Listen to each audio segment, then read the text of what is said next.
Hello नमस्ते, I am Deepali Goyal. स्वागत करती हूँ आप सभी का साइंस मैजिक पर। तो स्टूडेंट्स, जैसा कि आप सब जानते हैं कि हम लोग पढ़ रहे थे Newton law of motion. Part 1 हमने कंप्लीट कर दिया, या मैं बोलूँ न्यूटन की गति का पहला नियम हम कंप्लीट कर चुके हैं। जल्दी से मुझे बताइए कि न्यूटन का नियम, न्यूटन के जो नियम थे वो कितने थे? 3 नियम थे। न्यूटन के नियम उसने कौन सी बुक में पब्लिश किए? तो आप बोलोगे प्रिंसिपिया नामक बुक में उसने अपने नियम लिखे। नेक्स्ट क्वेश्चन, न्यूटन के गति के पहले नियम का नाम क्या था? तो लॉ ऑफ इनर्शिया यानी जड़त्व का नियम, और गैलीलियो का नियम। न्यूटन का पहला लॉ हमें क्या देता था? बल की परिभाषा यानी डेफिनेशन ऑफ फोर्स देता था। क्लियर है यहाँ तक की बात? इंपॉर्टेंट क्वेश्चन है, मैंने आपको बता दिए। जड़त्व किस पर निर्भर करता था? द्रव्यमान पर, त्रिज्या पर यानी रेडियस पर। क्लियर? आज की क्लास में हम बात करेंगे न्यूटन के गति के सेकंड लॉ की। किसकी? सेकंड लॉ यानी दूसरे नियम की। तो इसको और क्या कहा जाता है? तो सबसे पहले आपको याद रखना है, न्यूटन के गति के दूसरे नियम को बोला जाता है रियल्स लॉ। क्या बोला जाता है? रियल्स लॉ यानी वास्तविकता का नियम। वास्तविकता का नियम। अब एक बात समझो कि जैसे गति का पहला नियम करने से पहले हमें समझना पड़ा कि जड़त्व क्या होता है, वैसे ही गति का दूसरा नियम पढ़ने से पहले हमें जानना होगा कि मोमेंटम क्या होता है। क्या जानना होगा? मोमेंटम यानी संवेग क्या होता है। फिर हम चलेंगे तीसरे नियम के ऊपर, नहीं तो आपको समझ में नहीं आएगा। चलिए देखते हैं मोमेंटम क्या होता है। मोमेंटम में समझने के लिए वैसे कुछ भी नहीं है, रट्टा है। मोमेंटम की डेफिनेशन भी रट्टा है। क्या है definition? Product of mass and velocity यानी वेग और द्रव्यमान के गुणा को क्या कहते हैं?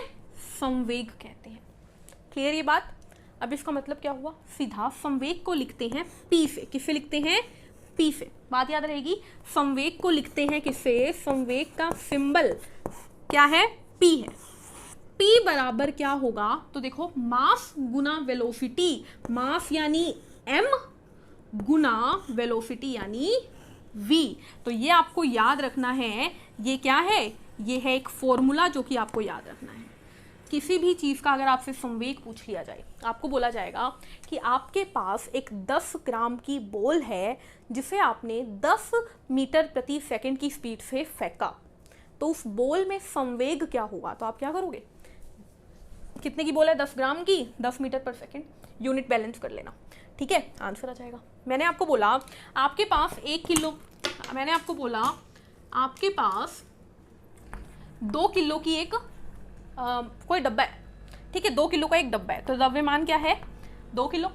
उसको आपने धक्का दिया और उसमें स्पीड क्या करी? वेलोसिटी क्या आ गई? 4 मीटर प्रति सेकंड।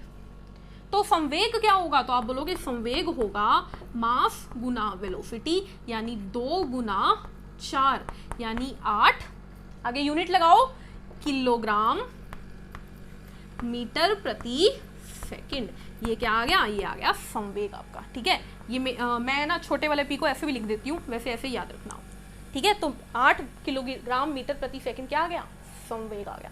यहाँ से मैंने आपको 2 बातें समझाई है। पहला, न्यूमेरिकल कैसे करते हैं, दूसरा यूनिट। ध्यान दे रहे हो? पहले तो आपको ये याद रखना है, याद होगा first chapter unit and dimension, most important chapter, जो हमने मात्रक एवं विमा किया था। मैंने आपको बताया था एसआई यूनिट का मतलब क्या होता है? जब मास किलोग्राम में हो, समय यानी टाइम किस में हो? सेकंड में हो, और लंबाई यानी लेंथ किस में हो? मीटर में हो। ये होती है एसआई यूनिट। याद है ये बात? इसको ना साइड में लिख लो, भूलना नहीं है। ये क्या होती है? SI unit. और हर चीज को हम किस में देखते हैं? एसआई में। तो बताओ, मास यानी द्रव्यमान किस में होता है? किलो में होता है। लिख दो इसके नीचे किलो। वेलोसिटी क्या होती थी भाई? वेलोसिटी होती थी, वेलोसिटी यानी वेग होता था विस्थापन बाय समय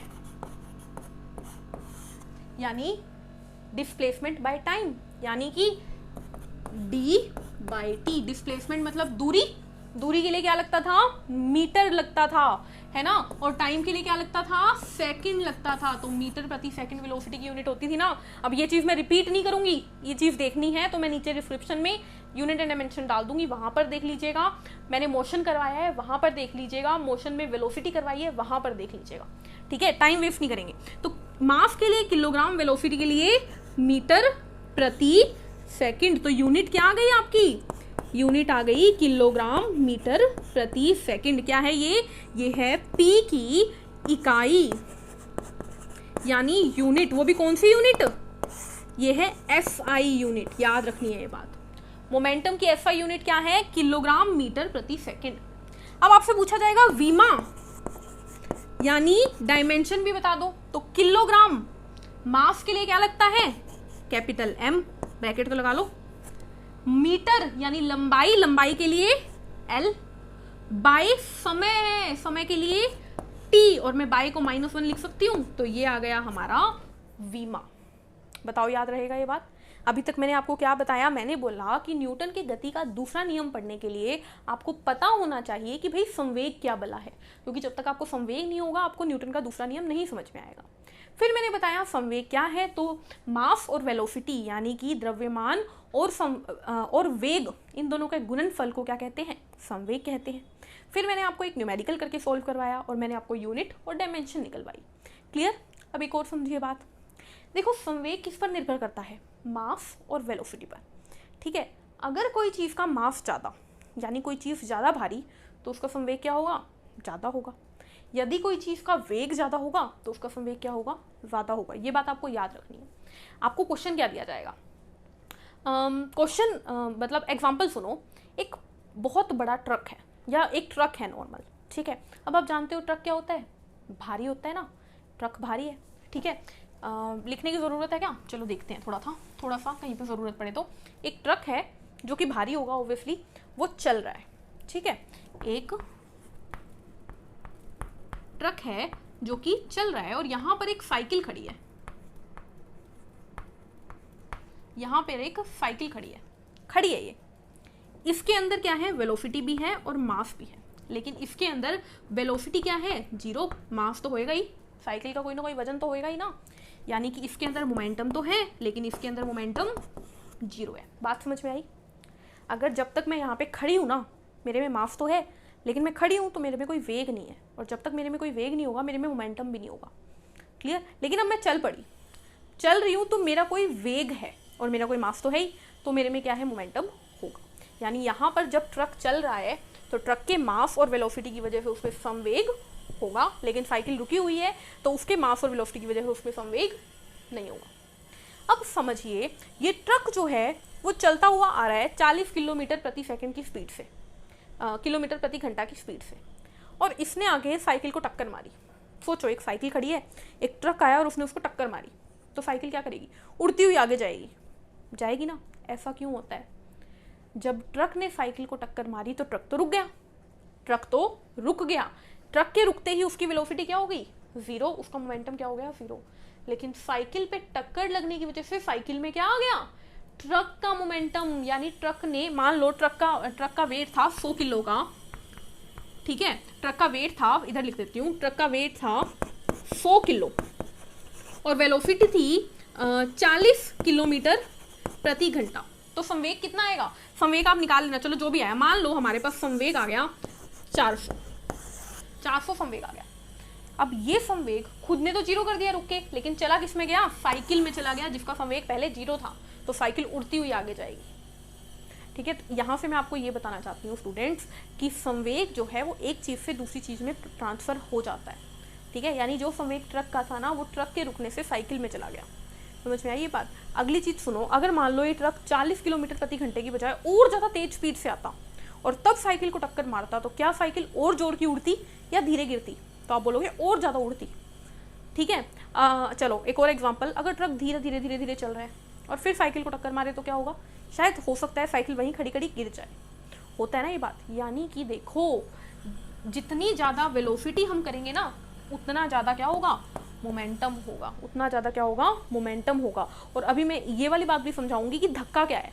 ठीक है, जितनी ज़्यादा वेलोसिटी उतना ज़्यादा मोमेंटम। अब सोचो ट्रक की जगह एक साइकिल आ रही है, वो साइकिल दूसरी साइकिल को टक्कर मारे, तो क्या उस साइकिल उसी स्पीड से उड़ती हुई जाएगी ये साइकिल जितनी से ट्रक से जा रही थी? नहीं, यानी कि जितना ज़्यादा मास उतना ज़्यादा मोमेंटम। तो यहाँ से आपको पता लगा कि मोमेंटम दो चीज़ों पर निर्भर करता है, मास और वेलोसिटी पर। क्लियर है ये बात? चलिए अब बढ़ते हैं हम न्यूटन के दूसरे नियम पर। किस पे? न्यूटन के दूसरे नियम पर। क्या कहता है न्यूटन का सेकंड लॉ? वास्तविकता का नियम क्या कहता है? ये बोलता है, पहली बात तो ये हमें क्या देता है, जैसे हमें पहले लॉ ने क्या दिया था, बल की परिभाषा, ये हमें देता है बल का सूत्र, यानी फॉर्मूला ऑफ फोर्स। अब कैसे देता है ये ध्यान से देखिएगा, वैसे मतलब देखते ही चलिए। क्या कहता है न्यूटन का दूसरा लॉ? ये कहता है संवेग में परिवर्तन के दर को बल कहते हैं। क्या मतलब है इस बात का? इंग्लिश में देखते हैं, rate of change of momentum is force. बल क्या है? Rate of change of momentum, यानी बल यानी फोर्स क्या है? संवेग यानी P में परिवर्तन के दर को, दर का मतलब क्या होता है? नीचे T, ये है फोर्स। फोर्स क्या है? संवेग बाई T, यानी rate of change of momentum, यानी मोमेंटम के चेंज होने का रेट क्या है? बल है। अब मोमेंटम क्या होता था याद है? मोमेंटम होता था मास गुना वेलोसिटी, और नीचे तो टाइम पड़ा ही है। अब ये भी याद होगा कि वेलोसिटी बाय टाइम क्या होता था, बताओ? तो आपको याद होगा वेलोसिटी बाय टाइम होता था एक्सेलरेशन यानी त्वरण। तो यहां से हमें एक नया फॉर्मूला मिला, F बराबर ma। इसे याद रख लो। इससे पहले मैंने आपको एक इंपॉर्टेंट बताया, मोमेंटम वाला पहला था, ये दूसरा है। ये दो फॉर्मूला नहीं भूलने हैं। ये क्या है? यही तो है सूत्र, बल का सूत्र। किस पे निर्भर करता है? मास और एक्सेलरेशन, यानी ए क्या है? ए है त्वरण यानी एक्सेलरेशन, और एम क्या है? एम है मास यानी द्रव्यमान। अब सोचो, उस ट्रक पे वापस चलो। एक ट्रक ने जब साइकिल को टक्कर मारी तो साइकिल पे ज्यादा तेज धक्का लगा, और जब एक साइकिल ने साइकिल को टक्कर मारी तो साइकिल पे कम धक्का लगा। ऐसा क्यों? क्योंकि ट्रक का क्या था? मास ज्यादा था। जब मास ज्यादा हुआ तो ट्रक का मोमेंटम ज्यादा हुआ, और जब मोमेंटम ज्यादा है तो उसका बल भी तो ज्यादा लगेगा ना। एक मोटा इंसान आपको गुस्सा मारेगा तो आपको ज्यादा जोर से लगेगा, या पतला सा फुकड़ा सा इंसान मारेगा तो जोर से लगेगा, समझो? ठीक है, तो मास ज्यादा तो मोमेंटम ज्यादा तो फोर्स ज्यादा। अब एक साइकिल थी छोटी सी बेचारी, उसका मास क्या था? कम था। मोमेंटम भी क्या होगा? कम होगा, तो बल भी तो कम लगेगा ना, तो दूसरी साइकिल बच जाएगी। पहले केस में तो साइकिल टूट ली होगी। ठीक है, अब इसको समझो। एक इंसान था, खड़ा था सड़क पे, उसको किसी ट्रक ने टक्कर मारी, मर जाएगा वो, क्योंकि वो इतनी जोर की जाके उड़ेगा, नीचे गिरेगा और मर जाएगा। एक इंसान को गाड़ी ने टक्कर मारी, हो सकता है उसके हाथ पैर टूटे, और एक इंसान को साइकिल ने टक्कर मारी, हो सकता है उसके खरोंचे आए, है ना? क्यों? जितना ज़्यादा मास उतनी ज़्यादा संवेग और उतना ज़्यादा बल। साइकिल हल्की थी, कम बल लगा। गाड़ी थोड़ी भारी थी, ज़्यादा बल लगा। ट्रक और भारी था, और ज़्यादा बल लगा। अब ट्रक धीरे धीरे आ रहा था और एक इंसान को टक्कर मारी, वो इंसान वहीं पे गिर जाएगा। ट्रक जोर से आ रहा था और इंसान को टक्कर मारी, वो उड़ता हुआ जाएगा। तो जितनी ज़्यादा वेलोसिटी उतना ज़्यादा संवेग, उतना ज़्यादा बल। क्लियर है ये बात? तो बल जो है वो किस पर निर्भर करता है? संवेग पर निर्भर करता है। क्लियर है ये बात? आगे बढ़ते हैं। इंपॉर्टेंट चीज ये इतनी समझ में आ गई बात? चलो अब देखते हैं, हम थोड़ी सी इसकी यूनिट की बात करते हैं, बल की। ठीक है, बल की यूनिट। अब हम बात करेंगे फोर्स की डिटेल में। अब हम किसकी बात करेंगे? फोर्स यानी बल की। आप जानते हो फोर्स क्या है? फोर्स है मास गुना एक्सेलरेशन। तो अब जल्दी से मुझे बता दो, बल की एसआई यूनिट क्या होगी। ठीक है, तो जल्दी से बताओ, मास किस में होता है, किलोग्राम में। एक्सेलरेशन किस में होती है, सोचो अब, एक्सेलरेशन क्या होता है, वेलोसिटी बाय टाइम, और वेलोसिटी अभी मैं बात करके हटी थी, क्या होता है, मीटर प्रति सेकंड, और टाइम नीचे सेकंड, तो क्या आ गया एक्सेलरेशन, मीटर प्रति सेकंड का स्क्वायर। ठीक है, ये चीज़ मैंने आपको पहले भी समझाई है, तो एक्सेलरेशन आ गई ms-2। ये क्या है, ये है एसआई यूनिट। अगर मैं आपसे पूछूं सीजीएस यूनिट क्या होती है, तो सीजीएस का मतलब आप जानते हो सेंटीमीटर ग्राम सेकंड, तो आप बोलोगे वो होगी किलोग्राम की जगह ग्राम आ जाएगा, मीटर की जगह सेंटीमीटर आ जाएगा, और सेकंड को सेकंड रहने दो। ये हो गई एसआई यूनिट। अब नई चीज़ जो आपको याद रखनी है वो क्या है, इसको स्पेशल नाम दिया गया है जो कि है न्यूटन, क्योंकि न्यूटन दिए थे ना लो, तो न्यूटन, तो बल की एसआई यूनिट क्या है, न्यूटन है। और इसको स्पेशल नाम दिया गया है वो है डाइन, तो बल की सीजीएस यूनिट क्या है, डाइन है। क्वेश्चन, 1 न्यूटन में कितने डाइन होते हैं, कितने डाइन, तो आपको याद रखना है 1 न्यूटन बराबर होते हैं 10 की पावर 5 डाइन। इस बात को कहीं पे लिख लो, जिसको याद करना आता है ना, जिसको रट्टे मारने आते हैं वो इसे रट लो, और जिसको समझने में इंटरेस्ट है उसको मैं समझा देती हूँ ये कैसे है। देखो, अगर मैंने आपको बोला कि किसी चीज़ का बल है 1 न्यूटन, ठीक है, मैंने आपको बोला, यहाँ पे बताती हूँ कि आपको फोर्स दिया हुआ है 1 न्यूटन, इसका मतलब क्या होगा, फोर्स होगा 1 किलोग्राम मीटर प्रति सेकंड का -2, ठीक है, यही होगा। अब मैंने आपको किलोग्राम को बदलना है किसमें, ग्राम में। 1 किलोग्राम में कितने ग्राम होते हैं, 1000, तो मल्टीप्लाई करना पड़ेगा 1 को, ये 1 है, इस 1 को 1 ही रखे रहने दो, इस किलोग्राम को ग्राम में बदलने के लिए 1000 से मल्टीप्लाई कर दो और ग्राम लगा दो। सही बात है इतनी, ठीक है। आगे की बात करते हैं, गुना, मीटर को सेंटीमीटर में बदलना पड़ेगा, और सेंटीमीटर, 1 मीटर में कितने सेंटीमीटर, 100 सेंटीमीटर, तो ये 100 सेंटीमीटर लगा दो, और सेकंड को सेकंड ही पड़ा रहने दो, तो कितना आ गया, देखो एक तो 1 ही पड़ा है, गुना 3 जीरो ये हैं, 2 जीरो ये हैं, तो 5 होगी 10 की पावर 5 ग्राम सेंटीमीटर प्रति सेकंड -2, और ये क्या था, यही तो था डाइन, तो 1 न्यूटन बराबर क्या आ गया, 10 की पावर 5 डाइन आ गया। ऐसे सोल्व किया ये मैंने, ठीक है, आपको याद रहता है, याद रखो, समझ में आता है समझो, ठीक है, आंसर आपको पता होना चाहिए।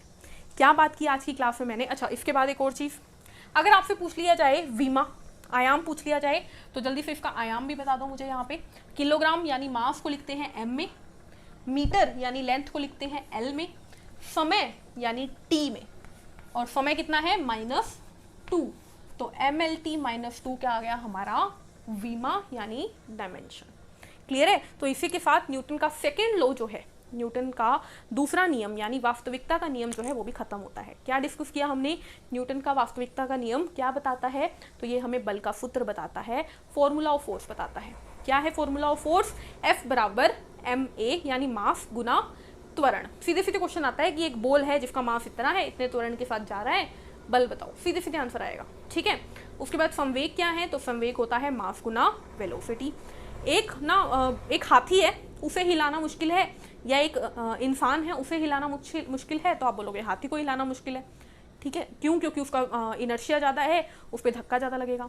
एक हाथी या फिर आप अगला एग्जांपल क्या लोगे, तो इनर्शिया का हो गया, एक हाथी है या फिर एक बड़ी सारी बॉल है, जो भारी वाली बॉल होती है ना, वो आ रही है एक स्पीड से आपकी तरफ, और एक हल्की सी बॉल आपके आ रही है स्पीड से आपकी तरफ, वो आपके मुंह पे आके लगती है, ठीक है, किसी इंसान के मुंह पे आके लगती है एक भारी सी बॉल, तो उसको ज़्यादा दर्द होगा, या एक छोटी सी बॉल आके लगेगी तो उसको ज़्यादा दर्द होगा। तो आप बोलोगे भारी वाले से ज़्यादा दर्द होगा, क्यों, भारी वाली का क्या है, मास ज़्यादा है, तो क्या होगा उसका ज़्यादा, संवेग भी ज़्यादा होगा, और संवेग ज़्यादा तो बल ज़्यादा।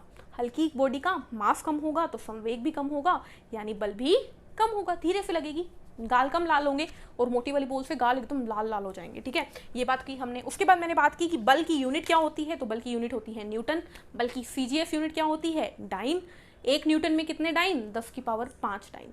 ये चीज़ जो है ना याद रखना, ये वाली चीज़ जो है, ये वाली चीज़, ये चीज़ याद रखना। एक तो यहाँ पर एक मैं आपको जब वर्क करवाऊंगी ना कार्य, तो वहाँ पर बताऊंगी कि वर्क की एसआई यूनिट होती है जूल और सीजीएस होती है अर्ग, और उन दोनों का भी ऐसे ही रिलेशन बताऊंगी। ये दो आपको भूलनी नहीं है। क्लियर है? तो आज की क्लास में बस इतना ही, मिलते हैं नेक्स्ट क्लास में। तब तक के लिए चैनल को लाइक कीजिए, शेयर कीजिए, सब्सक्राइब कीजिए। कोई भी डाउट हो कमेंट में या टेलीग्राम चैनल पर लिखिए, ताकि आपको उसकी शॉर्ट वीडियो या जैसे भी आपका डाउट क्लियर हो मैं क्लियर कर सकूं, ठीक है, in the form of video. ठीक है, ऑडियो में आपको समझाने की जरूरत नहीं पड़ेगी, वीडियो में मैं आपको समझाऊंगी। मिलते हैं नेक्स्ट क्लास में। Take care, thank you, bye bye.